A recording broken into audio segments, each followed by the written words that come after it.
کسی ایک کا انتقال ہو جاتا ہے تو دوسرے کو اس کی جگہ مقرر کر دیا جاتا ہے. تم نے واقعہ امام صاحب سے یا علماء سے سنا ہوگا کہ غوث اعظم کی بارگاہ میں چور چوری کرنے کے لیے آیا. خضر علیہ السلام نے کہا حضور فلاں علاقے کا ابدال انتقال کر گیا ہے, آپ وہاں کے لیے ابدال کا انتظام کر دیجئے. تو غوث اعظم نے فرمایا صبح کر دیا جائے گا. کہا صبح تک وہ علاقہ ہلاک ہو گیا تو ذمہ دار کون ہوگا؟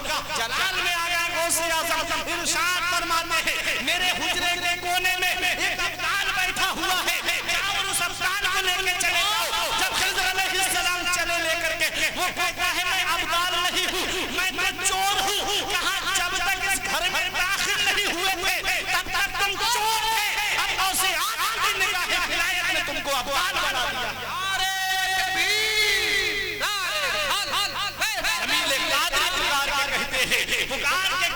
جمیل قادری کیا کہتے ہیں کہ چور چوری کرے ابدال کا رتبہ پائے, شان بندے کے بڑھا دیتے ہیں غوث اعظم. اور خدا ایسی حمایت کو نہ دیکھی نہ سنی, پاؤں اکھڑے کو جما دیتے ہیں غوث اعظم.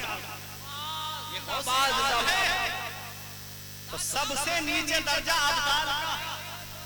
اب ابدال سے اوپر ہیں اوتاد, اور اوتاد سے اوپر ہیں افراد, اور افراد سے اوپر ہیں امامان, امامان سے اوپر ہے قطب, اور قطب سے اوپر ہوتا ہے غوث. 70 نجبہ ہوتے ہیں, 100 نقبہ ہوتے ہیں, 40 ابدال ہوتے ہیں, 3 قطب ہوتے ہیں اور ایک غوث ہوتا ہے. اب غوث اعظم کی شان دیکھیں, آپ صرف غوث نہیں ہیں, غوث الاغواث. آپ صرف قطب نہیں ہیں, قطب الاقطاب ہے. آپ صرف فرد نہیں, فرد الافراد ہے. آپ صرف جید نہیں, جید الاجیاد ہے. آپ سید الاسیاد ہیں. آپ قطب ربانی ہیں, آپ محبوب سبحانی ہیں, آپ شہباز لامکانی ہیں, آپ پیر لاسانی ہیں. اسی لیے تو میرے امام نے کہا تھا کہ قادری کر قادری رکھ, قادریوں میں اٹھا, قدر عبد القادر قدرت نما کے واسطے. غوث اعظم کہتے ہیں میرے رب نے مجھ سے وعدہ کیا ہے کہ جو بھی آپ کا چاہنے والا ہوگا, جو آپ سے سچی محبت رکھنے والا ہوگا, اسے اس وقت تک موت نہیں دوں گا جب تک اسے توبہ کی توفیق نصیب نہیں ہوگی. اپنی قسمت میں ناز کرو کہ غوث اعظم کا بھی ذکر ہو رہا ہے اور مدینے والے مصطفیٰ کا بھی ذکر ہو رہا ہے. غوث اعظم کہتے ہیں کل ولی لہو قدم علی قدم النبی بدر الکمال. ہر ولی کسی نہ کسی نبی کے نقش قدم پہ ہوتا ہے. کسی کو قدم موسیٰ ملا, کسی ولی کو قدم عیسیٰ ملا, کسی ولی کو قدم سلیمان ملا. غوث اعظم کہتے ہیں ہر ولی کسی نہ کسی نبی کے نقش قدم پہ ہوتا ہے. کہتے ہیں میں مدینے والے مصطفیٰ کے نقش قدم پہ ہوں, میں مدینے والے مصطفیٰ کے نقش قدم پہ ہوں. اے میرے پیارے مسلمانوں, غوث اعظم کی شان دیکھو. افراد کسے کہتے ہیں؟ اعلیٰ حضرت الملفوظ شریف کے اندر پہلی جلد میں جب افراد کے بارے میں سوال ہوا تو فرمایا کہ افراد اولیاء کرام کا ایک ایسا طبقہ ہے جو خضر علیہ السلام کی نظروں سے غائب ہو سکتا ہے, ورنہ کوئی خضر علیہ السلام کی نظر سے غائب نہیں ہو سکتا. ایک افراد ایسا طبقہ ہے جو نظروں سے غائب ہو سکتا ہے خضر علیہ السلام کی. اللہ اکبر. اب ذرا سوچئے, ابدال سے بڑے اوتاد, اوتاد سے بڑے افراد, افراد سے بڑے امامان, امامان سے بڑے قطب, قطب سے بڑا غوث. اب اعلیٰ حضرت کا شعر سنو, اس کو 100 فرد سراپا با فراغت اوڑے, تنگ ہو کر جو اترنے کو ہو نیما تیرا. نیما کہتے ہیں چھوٹے سے کپڑے کو. غوث اعظم کی شان دیکھو, جب کوئی بچہ پیدا ہوتا ہے تو اس کے ننہال والے جو کپڑے لا کر کے دیتے ہیں, جب بچہ 10 سال کا ہو جائے تو کیا وہ بچے کو لباس جو بچپن میں پہنایا کیا وہ 10 سال کی عمر میں اس کے بدن پہ آ جائے گا؟ نہیں آئے گا. جو 10 سال میں ہمارے بچے کپڑے پہنتے ہیں وہ 20 سال کا ہو جائے تو کیا لباس بدن پہ آ جائے گا؟ نہیں آئے گا. اب جو 20 سال میں لباس پہنا وہ بڑھاپے میں پہنایا جائے کہ بدن پہ آئے گا؟ نہیں آئے گا. اب غوث اعظم کی شان دیکھو, اعلیٰ حضرت فرماتے ہیں اس کو 100 فرد سراپا با فراغت اوڑے,